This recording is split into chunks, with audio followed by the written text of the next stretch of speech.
Right, my friends, how you all doing? Welcome back to the channel and welcome to a fresh episode of our city zoo build, Tropical Wings Zoo.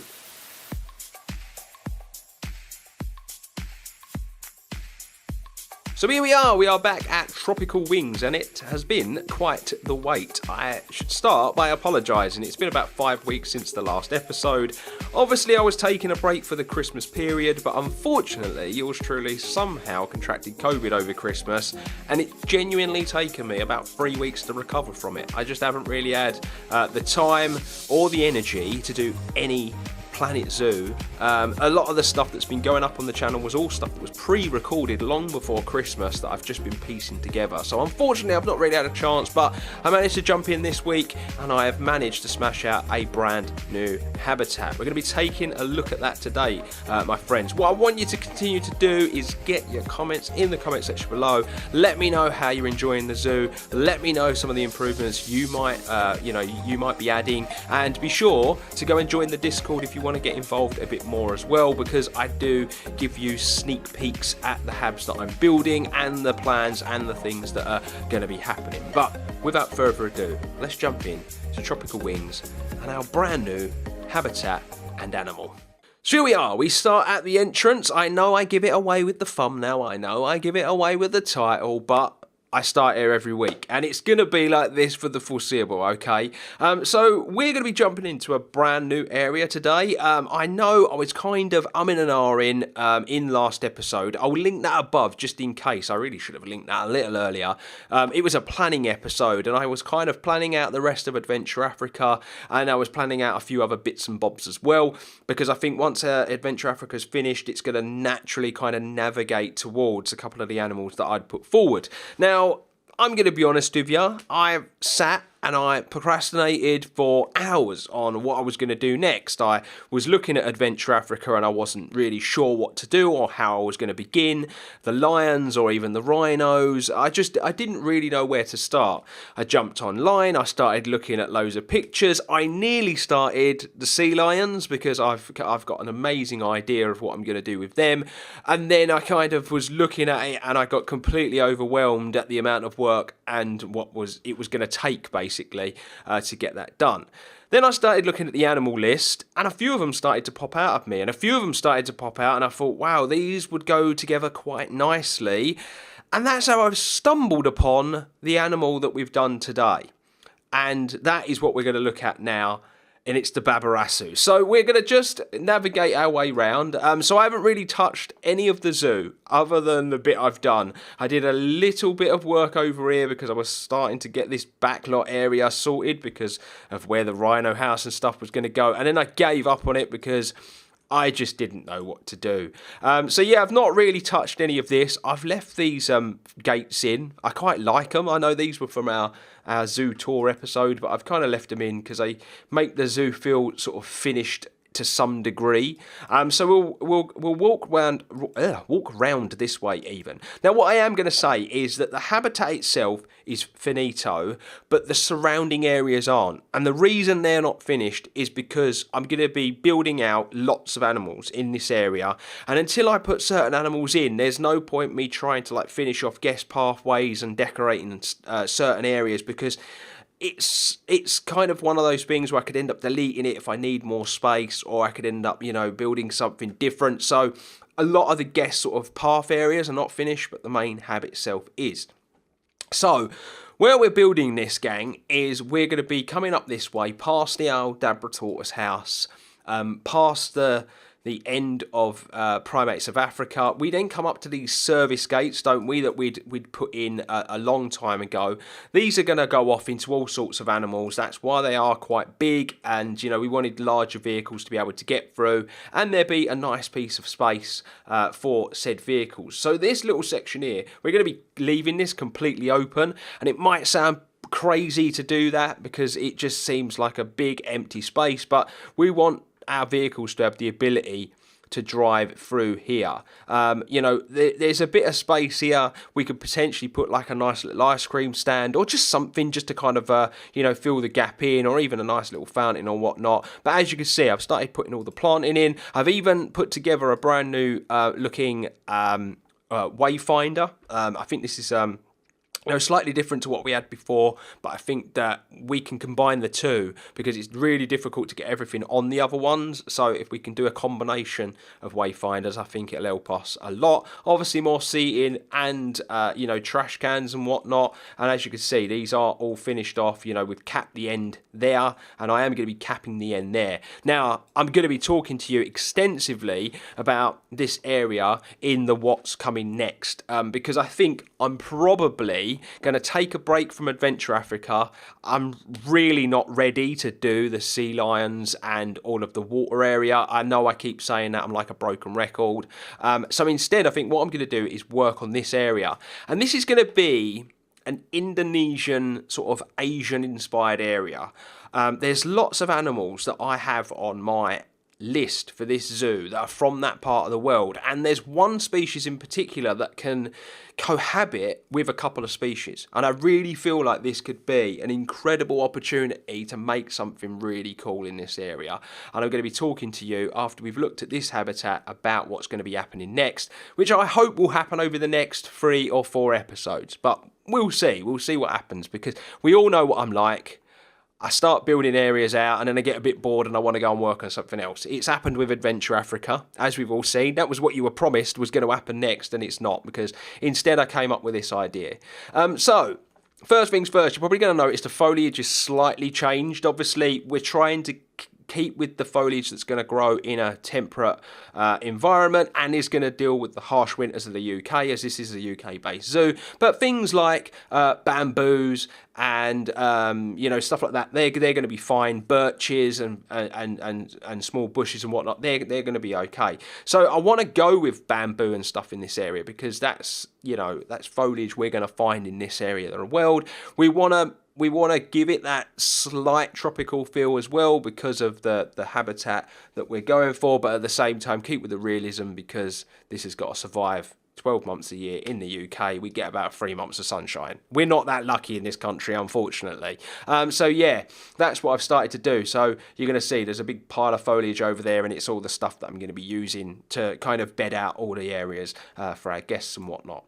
As I've already said, the pathways and all that sort of stuff, they're not really decorated all that well at the minute, and the reason for that is we're going to be building out other animals. But you're going to walk up this way past these gates, and the first animal that you're going to be met with for now is the Babirusa. When I talk to you about what's coming next, you're actually probably going to be met by something else, and it's going to be really, really cool. But for now, this is what you get. So I've done this nice big bit of foliage here because it's just a bit of disguise, basically, to kind of disguise the area where our keeper's going to make his way into the hab and stuff. So if we keep going this way, this is where you're going to see your first viewing platform for the Babirusa. Now, the way I've basically gone about this hab is I've loosely kind of copied the warthogs to a degree, just use different foliage, and I've actually used this different sort of different heights levels for the ground. It's really high at the back where the housing is, then it comes down, and then it goes down again where the water is, which is going to be the second viewing area, because I just looked at a lot of Babirusa habs online.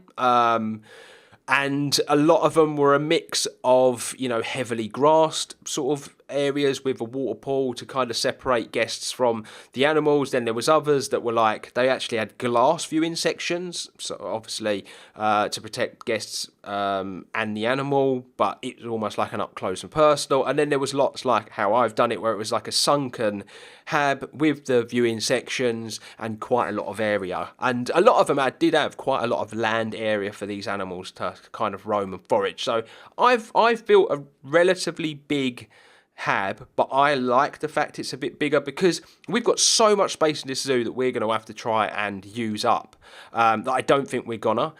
So I think that there's going to be a couple of animals that are going to be blessed with some slightly larger habs as we go along.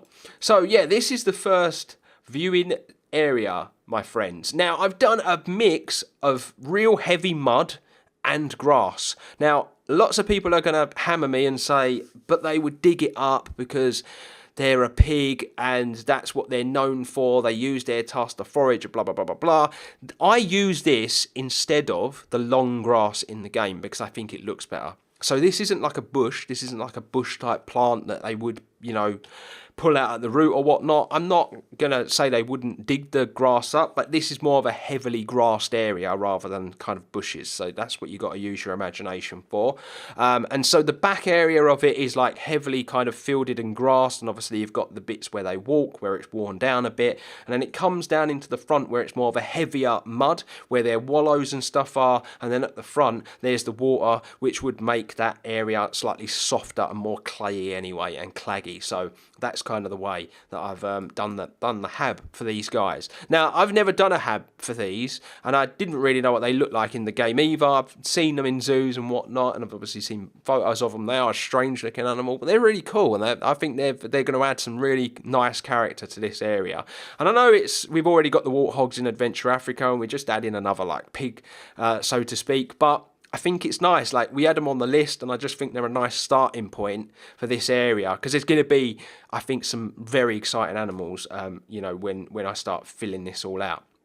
So yeah, this is the first viewing section for them. As I was saying, this was kind of put there to disguise this. Like, if we try to go down, this is probably about where the guests actually look from. You can see that gate. It's one of those things. I've actually put some bits there to put some plants in here, but it's very similar to the way I've done the warthogs. I've not done the entrance for our zookeepers inside the building because I've made the building relatively low. It's high enough, obviously, for zookeepers to go in because of the realism aspect, but I've tried to make it a bit lower, and I've used shutter doors as well for these guys. When I was looking at a lot of, you know, I use a lot of references because I'm not a zookeeper. I don't work in zoos, so I like to use lots of references. I like to do lots of reading on the animals, and a lot of these zoos actually use more of a shutter door rather than like barn type housing units for the animals. So I found that interesting, so I've kind of replicated that. It's really, really basic as well, the housing unit. I've decided to like really hold back on the detail, and the reason for that is Adventure Africa is going to be themed. It's going to be a heavily themed area, and so we are going to go really heavy on the detail. This isn't going to be themed, although these are all going to be animals from the same area or a similar area in Asia. I'm not theming the area. I'm not going to give it any like dramatic themage because I just want to keep it like really low key. I've been doing some heavy theme work with Adventure Africa, and I fancied a break from that, and I just fancied going back to, you know, how I did the flamingos and how I did kind of like the primates of Africa area, just a bit more low key, and we used the foliage and the fences and stuff to kind of bring it to life. So yeah, that's where our zookeeper is going to come in. I will show you all this as I always do. You know, I'll walk you around it all, don't I? First and let you have a good look. Obviously, there is some foliage that needs to probably be put in between these two fences. There is a bit of space for it, but I need to get all of the pathways finished off first before I do so. But until I build out other areas, I'm not really going to know, you know, how heavy or how light I want to go in those areas. As you can see, I put some seating here. I think this is the perfect place to have a little bit of seating and a nice little planted up area. I've gone back to using the kind of stone because we're kind of continuing on from the main part of the zoo. I know we were using fencing over in Adventure Africa, but again, it's themed over there and it's not so much over here because so we're going with that generic feel. As you can see, I've used that warthog wall with these guys as well, that mud effect wall. I wanted this to feel, you know, natural again. We are going for a very modern zoo, and you know, zoos are using more, they're making habs look so much more natural now. So we've gone with that kind of fake mud wall that we've used that tree to kind of build it all out. And I've done that all the way around the edge, as you can see, like pretty much all the way around the edge. And I've just combined it with fences and stuff because of all those barriers that you need to build up, you know, to protect the guests and the animals, basically. So yeah, we've done a very similar thing to what we've done with the warthogs, just different planting, and you know, a different feel and a slightly more tropic feel as well, with the water and whatnot. So yeah, if you come up this way, this is another like, really cool little way to kind of look at the animals. This one's slightly closer to the wallow. I thought that would be really nice to like see these animals like messing around in the mud. They do tend to like really get in there heavy as well, Babirusus, and kind of like sleep together in there, so that's interesting. You know, they're a really cool species actually when I was reading up on them, and really heavily endangered as well. So it's good that we've got them in the zoo, doing our little bit for conservation at the end of the day. And you do get a bit of a view of their housing unit here, but you know, that's one of those things. Now what we do here is we're going to walk round, and this is where we kind of like this is kind of like the bit that's kind of blocked off here. So we've gone all heavy on the plants. And the reason for this is there's going to be other animals in this area. So, you know, there's going to be other bits and pieces to look at. But we've gone really heavy. I've used bamboos and a mixture of different bushes and flowers and whatnot, just to give it a bit of a different feel and a bit of a different look in this section of the zoo.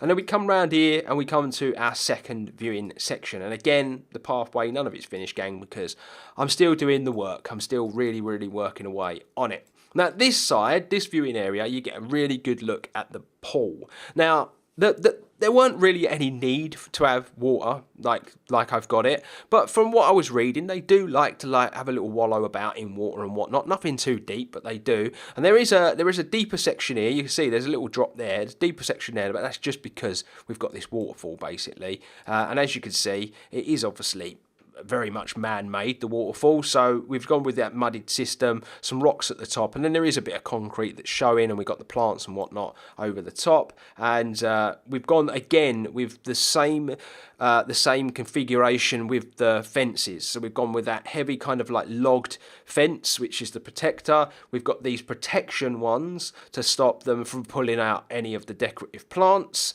As you can see, we've got it there, and we've got it there, and then we've got our guest facing fences that are more you know, far more better looking, and you know, just far more attractive to our guests basically. I have put a secondary one in here, and that's just because of the water being there, in case any rubbish was dropped over. Hopefully it'd be captured in this rather than falling down into the water basically, because there's always one idiot at the zoo that's eating his ice cream far too close to the edge, and he drops it, and in it goes. And yeah, it's a painstaking process to keep things clean, isn't it? So yeah, that's what we've done there.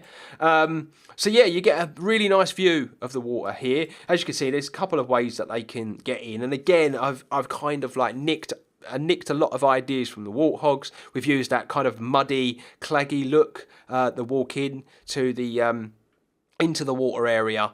And I think it just looks really nice. The only real difference that I've done with this to the warthogs, if I'm being very honest, is I've used a different type of stone. We've gone a bit darker with our wooden tones, and I'm using lots of bamboo and different trees in the hab. That's all there is really. Like, they're going to look slightly similar. It is what it is. But the back of the hab does separate this one to the warthogs. The warthog is completely just sand and mud with a few bits of, you know, foliage here and there. But with this, there's a heavily fielded area at the back, and then more sort of muddy type stuff at the area. Sorry, at the front. Muddy type area at the front. So yeah, that's like the little water viewing area. And you can also see a second wallow over here. I thought the wallows are quite nicely placed, like near the water, where it would be slightly damper.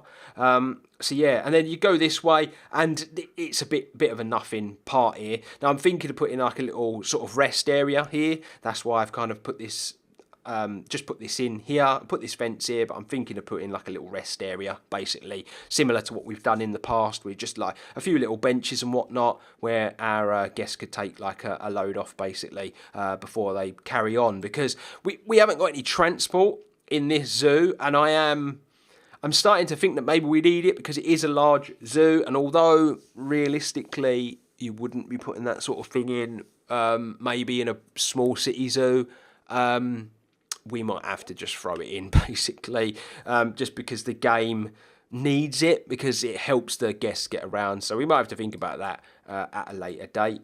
So yeah, that's kind of like the guess. Now they would be looking at the hab. Now if we do dive into the hab, we could take a deeper look at it. So as you can see, like this is what I was talking about with the way the terrain kind of drops off. So this is the top, and you can see it slowly just drops down a level into this feeding area. It's very, very the gradient there is very, very small, and then we go this way, and then it's a larger gradient, and it goes down into this area, which is what I call the more damper area where the wallows and stuff are, and then it drops down again into their water basically. And as you can see, we've actually put a nice little waterfall in here, and although the guests can't really see the waterfall that much, really it's just more for that effect, that kind of getting that tropical feel into the hab for the animals more than anything. And I'm maybe going to be placing a few more waterfalls and making the water move in a way that it would actually look like one goes to the other kind of thing. So I don't know. We'll see if I can pull it off, but I've got some really cool ideas for this area, basically. So yeah, that's kind of how you can see the terrain kind of dropping off. As you can see, I've protected the plants, like the trees and the bamboos and whatnot that are in here, because obviously they would rub themselves on them, use their tusk to kind of like pull them up and ruin them and stuff. So this is something that zoos do, protect the plants and whatnot that are in there. And then obviously we put lots of logs and things like that just for that natural feel, lots of rocks and stuff here and there. It's nice to see that they're all together as well. We've got 5 Babirusa. Now, from what I was reading in the game, that's about the maximum they actually advise that you have. But lots of zoos that I was looking at, like Chester Zoo, for instance, they've got loads of them, absolutely loads of them. So I'm not sure why we've had that limit put on the number in the game, but it is what it is. We've got one male, 4 females. From what I was reading, the males tend to just live a solitary life anyway. They're a bit grumpy, and then the females build up groups and they kind of hang out amongst themselves and go about their business that way. The females are more social than the males, obviously, but yeah, they're a really cool animal actually. And the females will decide amongst themselves who becomes the more dominant one, and will take the first in line in the breeding and stuff like that. It's really cool. I like reading about the animals as much as I do building the habs and putting the zoo together. So yeah, that's the hab really. Like I was saying, I've got this little bit here. I've put this in because I was thinking about putting some planting over here as well, just to kind of fill that area out a little bit. And again, I've kind of just followed suit with what I've done with the chimps and the gorillas and the and stuff, with using this as the grass and then building these areas out, these footpaths that the animals kind of naturally build for themselves. And then if we go over here, this is going to be like, this is their housing unit, and then this is just a second sort of area for the animals to be kept if they ever needed separating or whatnot, or if they needed putting in here if they were being transported off site or moved on or anything like that. Basically, we've got this second area so that can be done. So we've got this little area here, which it didn't need to be large. I basically built it out very, very similar way to the way I did the warthogs and how I did the gemsbok and all of that. I've got their little areas over there. This is going to eventually be sort of a staff pathway, and that's why I put these planters in. I thought this was a perfect opportunity to put some planters in and just build up the foliage so that the guests don't have to look at the staff areas through the fence, because they can still see it. I've done the same thing as I did with the warthogs, and I've used these logs to kind of disguise the fences, and then it's kind of a double fence design as well. So I have done that again, used a slightly different fence here, like a dressier fence, because it can be seen by the guests. I'm thinking of changing the colour of this fence to the same colour as this, just a bit of a darker tone. The mud I've used a darker tone as well, but it's really basic. This is really, really basic compared to stuff that we've been building over in the Adventure Africa area. But yeah, like I say, just a little second area there, and then I'll show you the house, because I know you like to see all this stuff as well. Now, obviously, this is a staff area. This is all slowly going to get built out. Again, I've built like a little yard on this hab, and the reason I've done that is because I didn't want to put this gate inside here. Instead, I wanted to put it on the outside, a lot like I've done with some of the other animals. And so, obviously, I've built this yard because then it's like a second area. So we've got this little storage shed. I'm going to add more detail in here. I've been saying in literally every episode when we look at the habs that I'm building, I'm saving all of those little details until the very end.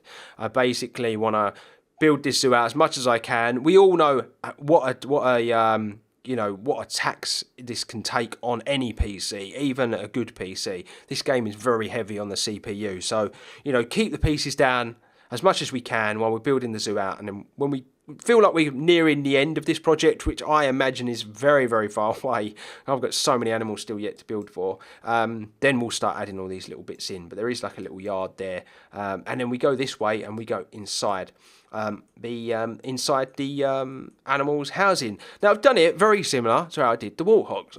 It's a very familiar theme, isn't it? That I feel like I've done exactly the same thing. The only difference I have done is I have built this little unit here, and I've built this bigger unit over here. Now, this is a birthing den. Now, I should have done this in the warthogs as well. Lots of animals will have a separate section if they're going to give birth and the birthing den. But more so with the Babirusa, you have to do it because initially the males can get a little much and kill the piglets. It takes time. It's a risk for the zoo, any zoo that's got them, but it's just one of those things. So they have to be careful. But I've done more of a sort of birthing area, or if the male is getting a bit much, they can separate the male in here. Now, what I am thinking of doing though is actually putting another shutter door on here, so that if the male ever needed to be separated for a long period of time, he would have this area, and then we could kick this area out if we needed to. But this would be more than enough room basically with his little bit there. But also that would help with the piglets having an outdoor area as and when they're big enough before they're allowed to go out with the main adults. But for now, we're just going to leave it all open. But that's my reasons for doing it, essentially. What I've done, again, I've just used the wood at the bottom. I've left the tops open. We don't really need to worry too much about, animals jumping out or anything like that. And I haven't really done an airlock area for this one. We just come straight in. There was always a risk that animals could, break through this or escape or whatnot. But I just decided to go a different route. We've got the windows on the door. I know we can't physically see through them on the game, but you would be able to in real life. So we've got that on the door. And then this little unit here, again, I built one of those in the fennec fox habitat. It's just for the opening of the shutters, basically. And then this door is a slide door. So you just pull and slide, undo it, and it slides this way so that you can actually open it all up so it can all be together as well. So yeah, I was just looking at lots of different designs, and this was one that jumped out at me. I quite liked it, and so I decided to try and replicate it in my own kind of little style, basically. We've got their little food bits and bobs, their little troughs and whatnot inside here. So yeah, we're all pretty much kitted out. This is pretty much finished as well. There isn't really too much to do in here. There's probably some details that will need adding at a later date. Maybe like a little prep area or a little wash area, stuff like that. Maybe a broom and little bits and bobs that could be added to really bring some more detail and bring it to life. But other than that, I really do think that this is finished and really not too much more to do with it. Like I say, the shutters might seem a bit weird, but it was a really regular kind of thing that zoos were using, so I decided to go with it. And I actually think that it looks really cool. And again, it separates this from looking exactly like the warthogs, because it always had that danger of potentially looking how the warthogs was going to look, because it is another pig species and they have very, very similar needs, wants and stuff. So, there was always going to be that risk. But yeah, I think it's turned out pretty well. And for this sort of hab, I actually think it's turned out rather pretty as well. I think it's quite nice on the eye. And I think it works. And yeah, you might be looking at it and think it's on the large side, but they're 5 relatively large animals. They're going to need a bit of space.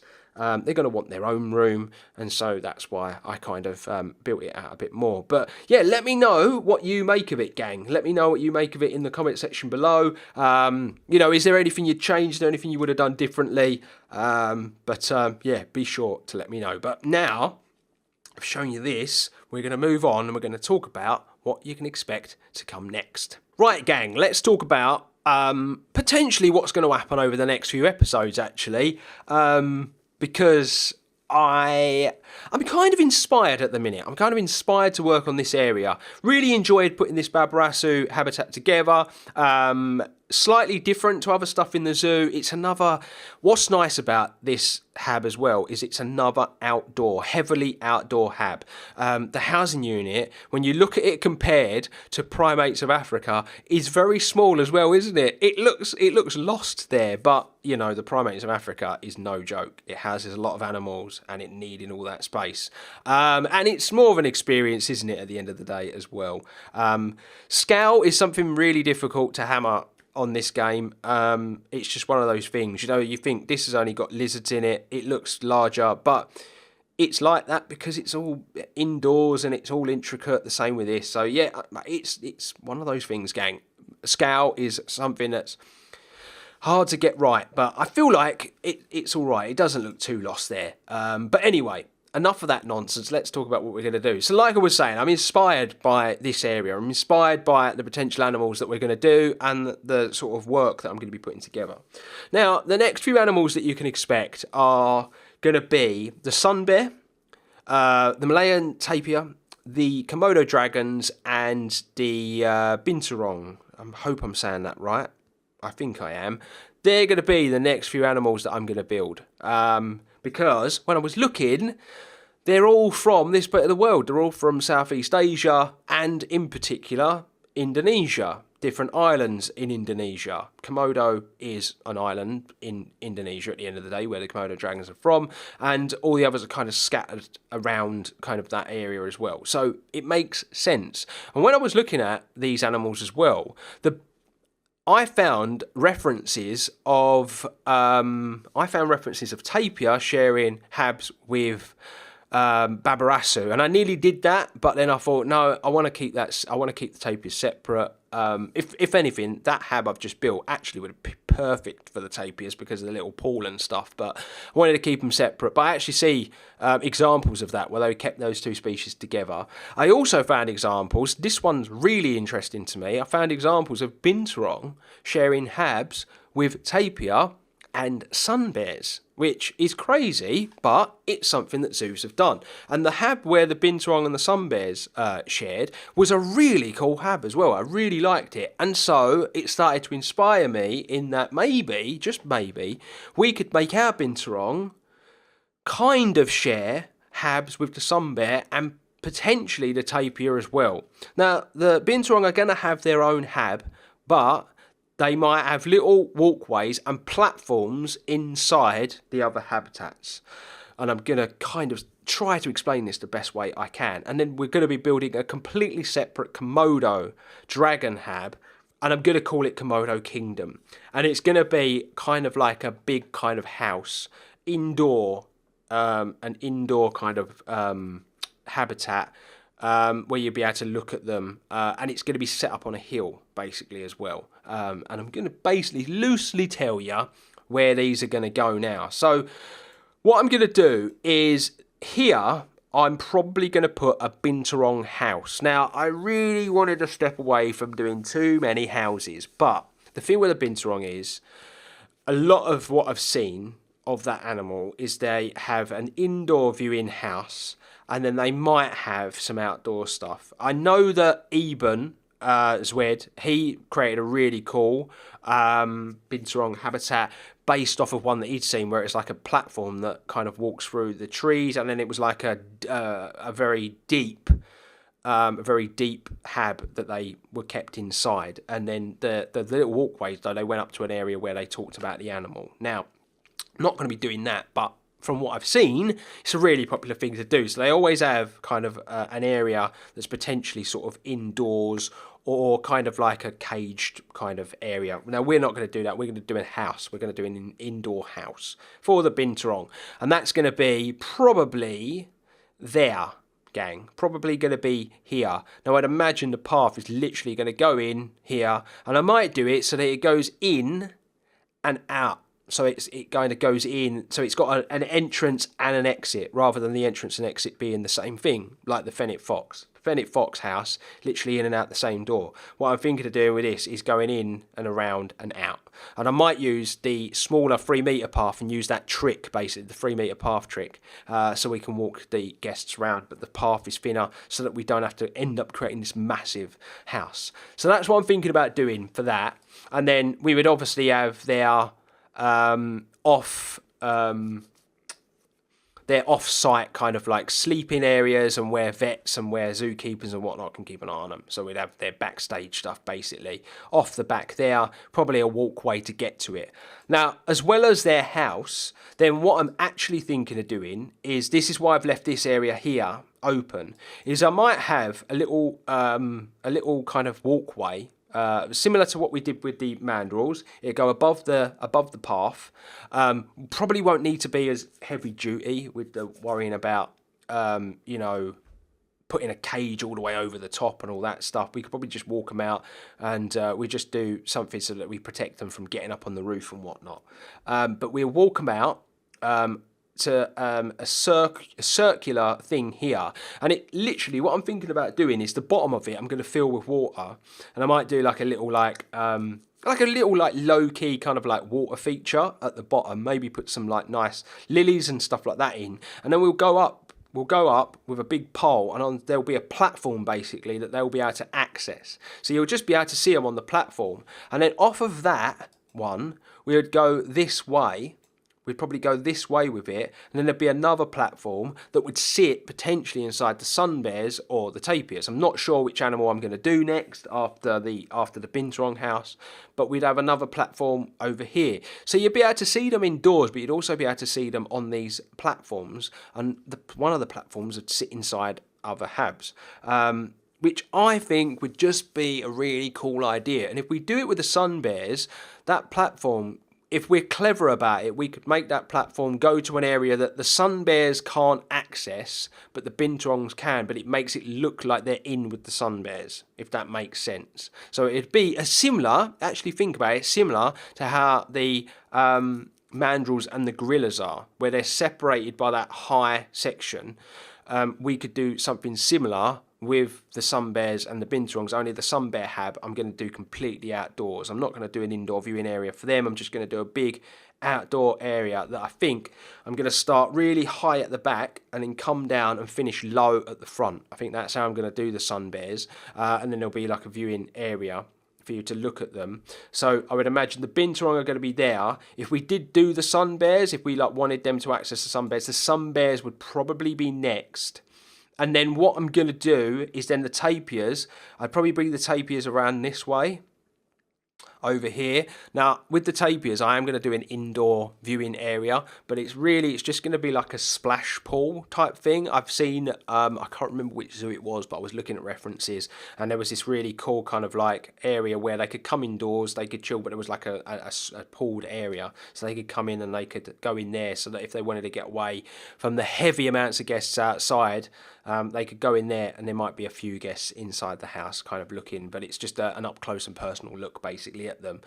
So I wanted to potentially do the tapirs this way, which is why I was then thinking we could do another platform that went that way, and we could have another platform inside the tapirs as well, but we wouldn't give them access into the whole thing, just an access to a platform that was inside. So the binturong would end up having this really cool kind of like platform walkway.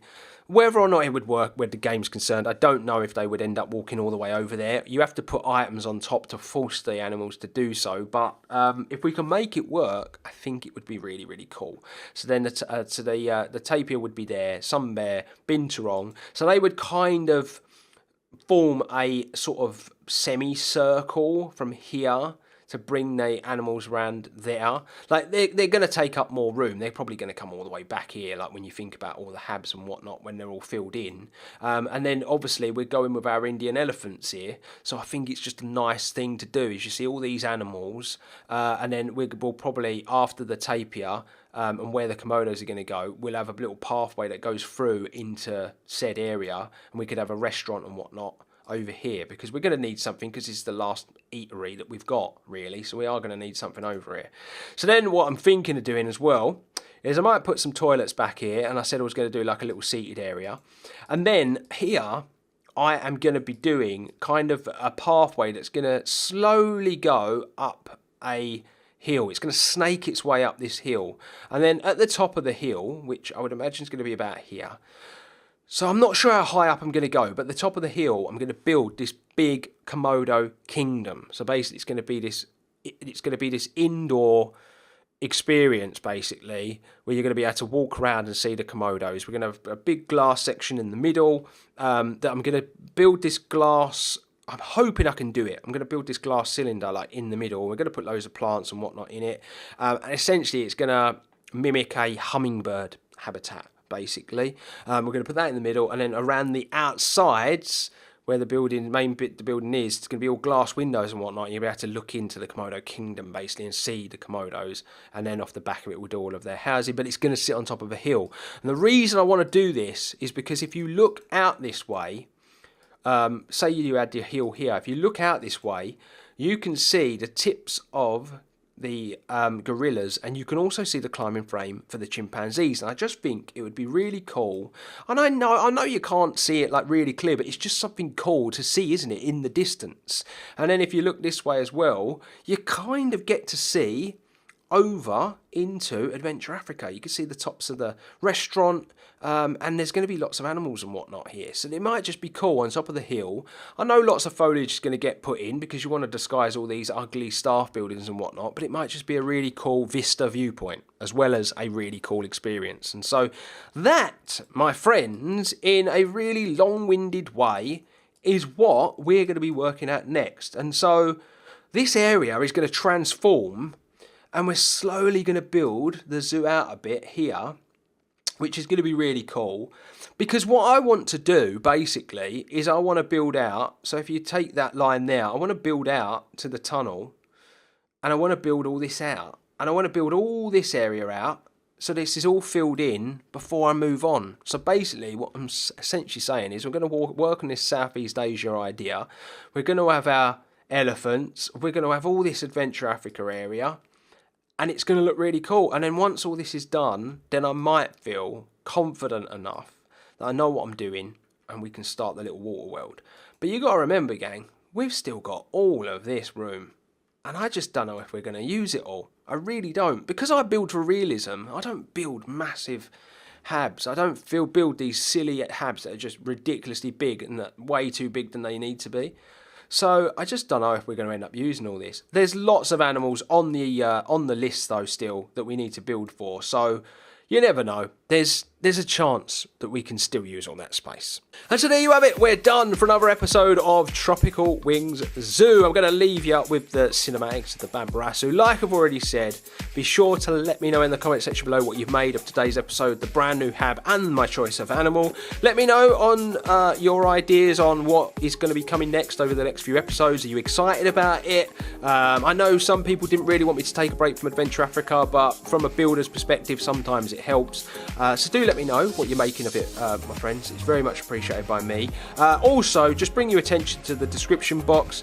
The Discord is in there for anyone that wants to get involved in the Discord. It's a really cool place. We're always active on there, but also you get sneak peeks at what I'm doing with this project and some of the other stuff I'm doing with Planet Zoo. Be sure to subscribe if you're new to the channel. Drop a like on it if you've enjoyed it. It's really important that you do so. But until the next one, stay safe, stay humble, and I will see you real soon.